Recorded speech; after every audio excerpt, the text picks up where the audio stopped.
자, 다음 문제 보겠습니다. 자, 가불 사상가들의 입장으로 적절한 것을 골라라. 자, 시민불복종은 해당 문제를 다수에게 알리는 시도이거나 국가적인 관심을 촉구하는 것이다. 이때 우리는 중단시키려는 악의 크기와 우리에게 가져올 법과 민주주의에 대한 존중심의 감소 정도를 저울질해 봐야 된다. 여러분, 저울질이 포인트인데요. 저울질이 포인트인데 요건 이제 시잉어의 입장이죠. 시잉어. 그래서 시민불복종이 가져올 이익과 손해를 저울질해서 계산해서 판단해라 라고 보는 시잉어의 입장이 되겠습니다. 자, 의 같은 경우는 시민복종은 정치적 다수자로 하여금 공통된 정의감에 비춰 뭐 몇 가지 이제 힌트가 나오죠. 공통된 정의감에 비춰 소수자의 합당한 요구에 대한 숙고를 강요한다. 이는 헌법과 사회제도 일반을 규제하는 정의의 원칙, 또 정의의 원칙이 나오죠.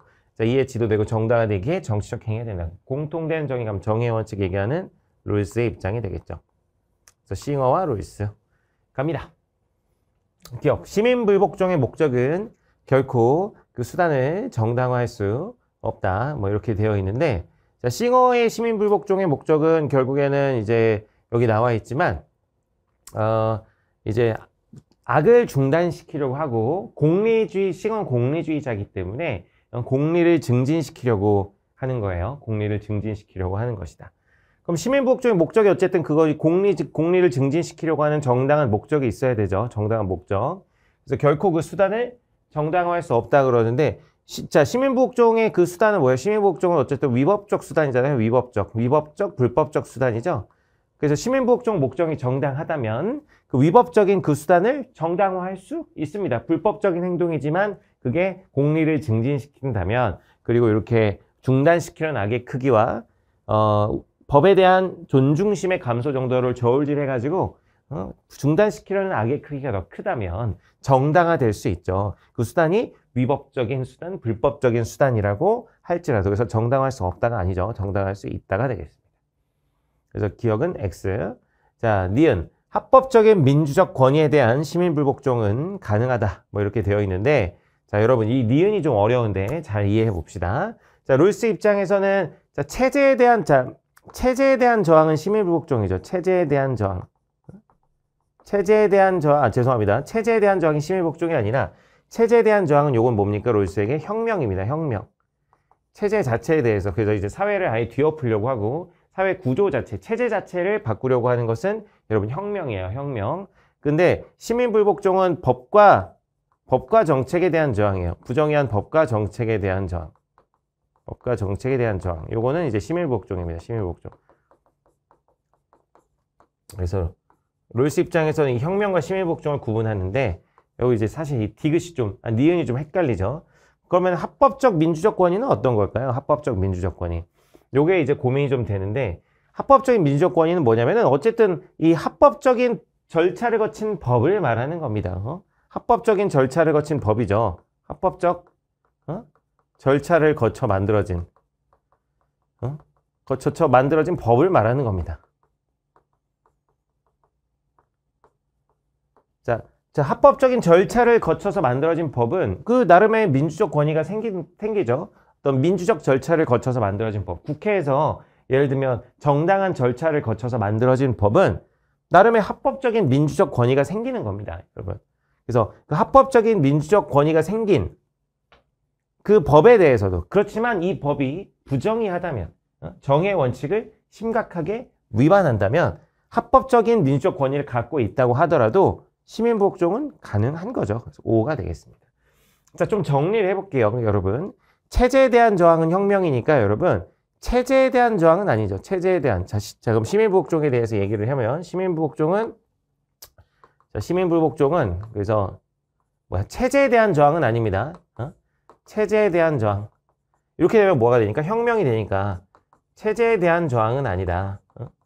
체제에 대한 저항은 아니지만, 여기 나와 있지만 뭐에 대한 저항은 될 수 있다? 권위에 대한 저항은 될 수 있다. 자, 체제 자체를 바꾸려고 하는 게 아니에요.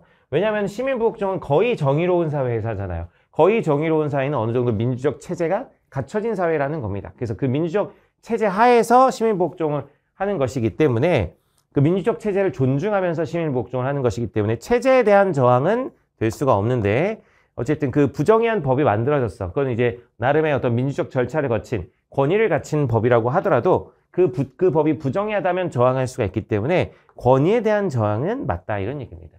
자, 다시 심의복종은 체제에 대한 저항은 아니지만 권위에 대한 저항은 맞다. 그래서 이제 이렇게 이해해 두시면 돼요. 합법적인 절차를 거쳐 만들어진 그런 법이라고 하더라도 그것이 정의 원칙에 어긋나면 심의복종이 가능하기 때문에 합법적 민주적 권위에 대한 심의복종은 가능한 것이 됩니다. 이게 가장 어려운 선지였다. 자, 디귿. 다수의 정의감이 상실될 때 시민불복종은 반드시 요청된다 이러는데 이 디귿도 어렵습니다. 그 디귿도 어렵죠. 자, 다수의 정의감이 여러분 상실되면 어떻게 되냐면 그 사회에 다수의 정의감이 존재하지 않는다면 그건 부정의한 사회가 되는 거예요. 부정의한 사회. 부정의한 사회. 자, 부정의한 사회는 시민불복종의 대상이 아니라 무슨 대상이 되는 거죠? 혁명의 대상이 되는 거죠. 혁명의 대상. 자, 시민불복종은 어떤 사회에서 하는 겁니까? 거의 정의로운 사회에서 하는 겁니다. 공통의 정의감이 존재하고 그 공통의 정의감에 대한 존중감이 있을 때 하는 것이지 다수의 정의감이 상실되면 이건 아예 뭐가 돼요? 부정의한 사회가 됩니다. 부정의한 사회. 부정의한 사회에서는 시민복종을 할 수가 없죠. 부정의한 사회는 뭘 해야 된다? 혁명을 해야 된다. 혁명. 그래서 다수의 정의감에 심각한 위반이 발생했을 때 시민복종을 하는 것이지 다수의 정의감이 상실됐을 때 하는 게 아닙니다. 이것도 좀 한번 정리해 볼까요? 지금도 어려울 테니까. 다수된 정의감에 대한 심각한 위반이 발생했을 때 하는 거야. 다수의 정의감에 심각한 위반이 발생했을 때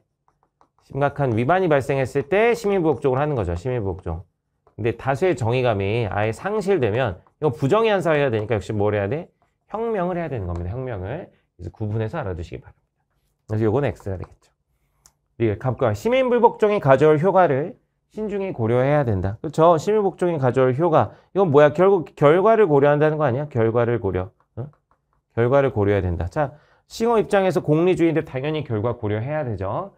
자, 롤스 뭐라 그래요? 성공 가능성을 고려해야 된다는 거야. 성공 가능성을 고려한다는 건 그것이 어떤 사회에 미칠 영향을 고려해야 된다는 거죠. 이것은 그래 둘의 공통이 되겠습니다. 굉장히 어려웠던 문제죠. 그래서 정답은 자, 니은과 리을 4번이 되겠네요.